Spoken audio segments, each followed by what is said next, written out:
మరి రకరకాల కోర్టుల్లో ప్రవేశపెట్టడం, ఆ ప్రహసనం అంతా కూడా మనం చూసాం.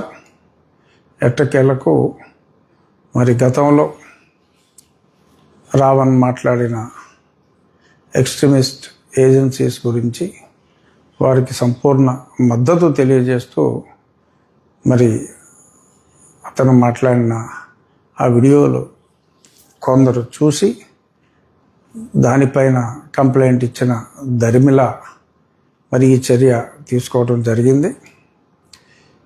గతంలో కూడా ఒకసారి చెప్పా, మళ్ళీ రిపీట్ చేస్తున్నా. నేను 4 సంవత్సరాల పాటు అప్పటి ముఖ్యమంత్రి జగన్మోహన్ రెడ్డి గారిపై ఎడతెరిపి లేకుండా ప్రతిరోజు మీడియాలో మాట్లాడినప్పటికీ కూడా ఏ రోజు కూడా నేను సభ్యత సంస్కారం లేకుండా ఏ రోజు నేను మాట్లాడటం అన్నది జరగలేదు.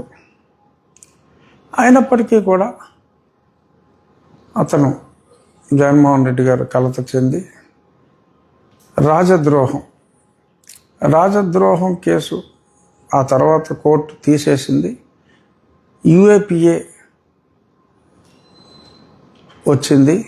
యూఏపీఏ 152 సెక్షన్ కింద అదేంటంటే దేశ సమగ్రతకి భంగం కలిగించే విధంగా యాంటీ నేషనల్ ఫోర్సెస్కి మద్దతుగా మాట్లాడటం ఆ సెక్షన్ కింద వస్తుంది.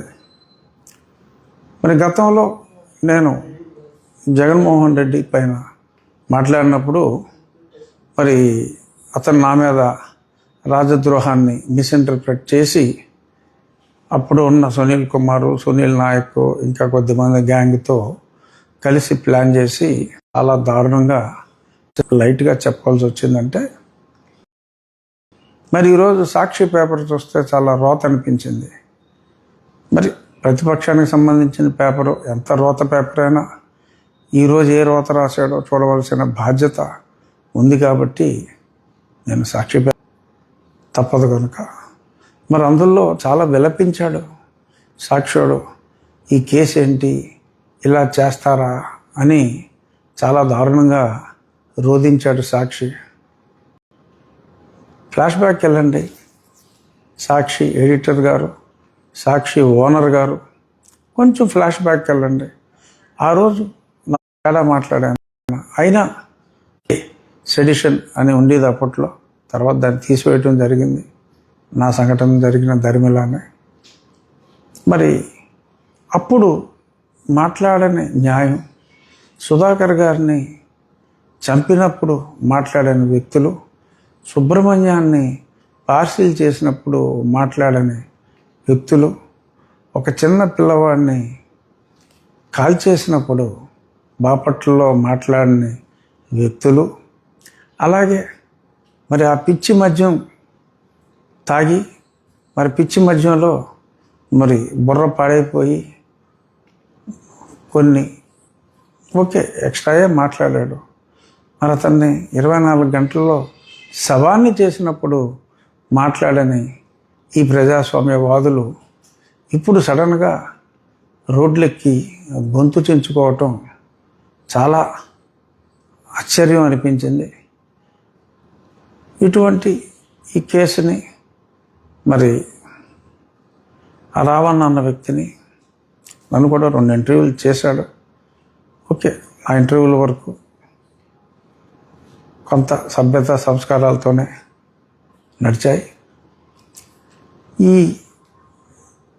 అతని తరపున వాదించే ఒక లాయర్ అఫ్కోర్స్ నిన్న ఒక ఇంటర్వ్యూలో విపరీతంగా వాసన వచ్చే విధంగా అతను నోటి విరోచనాలు చేసుకున్న తీరు ప్రజలే చూశారు. దాని కిందే కామెంట్లు ఉన్నాయి. కాబట్టి ఇంకా నేను ఆ మౌత్ మోషన్ వ్యక్తి గురించి నేను ఎక్కువగా మాట్లాడదలుచుకోలేదు.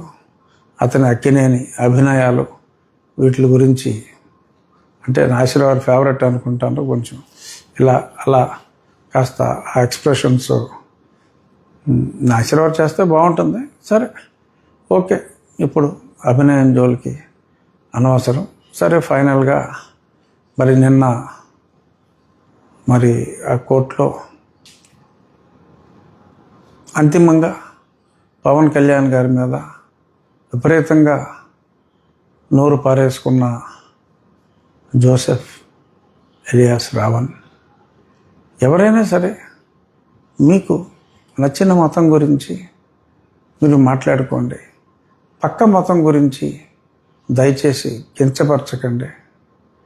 మీకు హిందూ మతం ఇష్టం లేదు, ఓకే, ఊరుకోండి. రావణ్ణి ఎందుకండి? పురాణ పురుషుడు రాముడు కొన్ని ఉత్తమ విలువలు కలిగిన పురుషోత్తముడిగా, ప్రజలకు ఒక ఆదర్శ వ్యక్తిగా, ఆదర్శ పరిపాలకుడిగా, ఒక నమ్మకంతో, ఒక విశ్వాసంతో ఎందరో ఉన్నారు.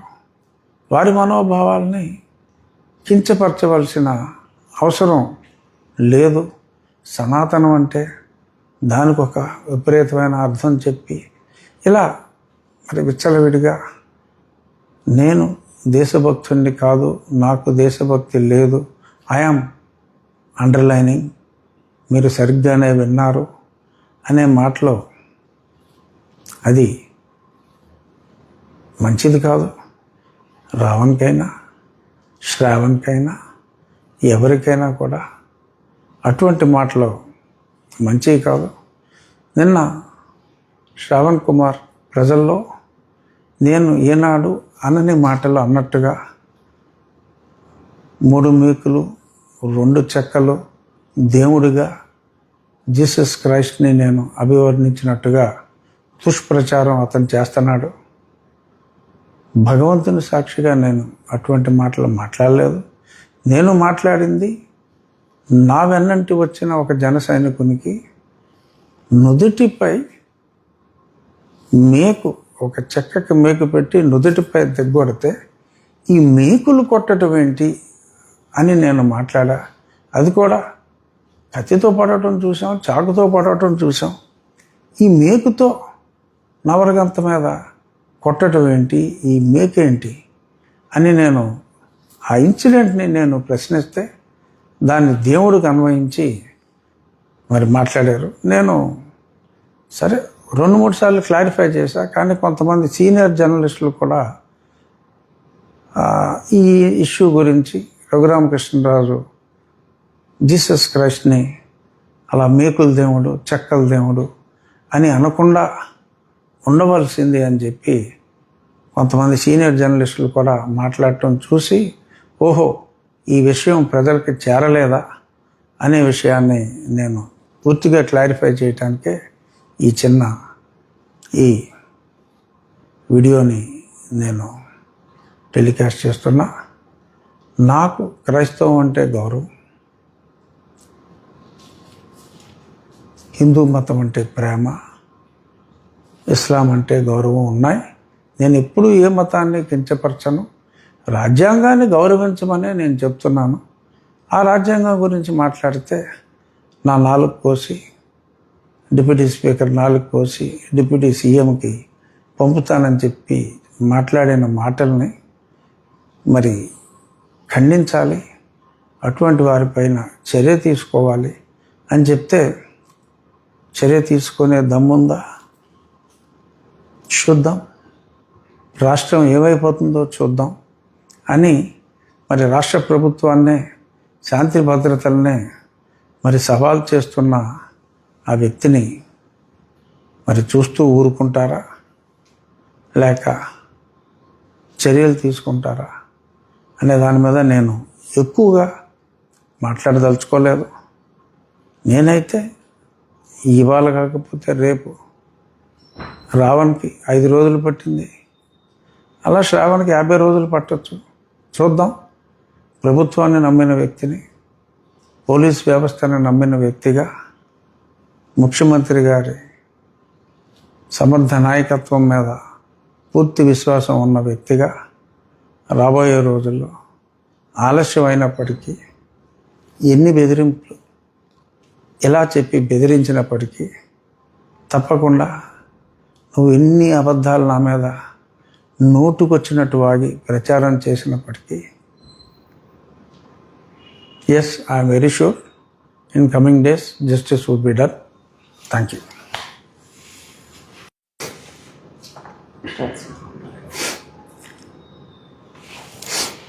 Good morning.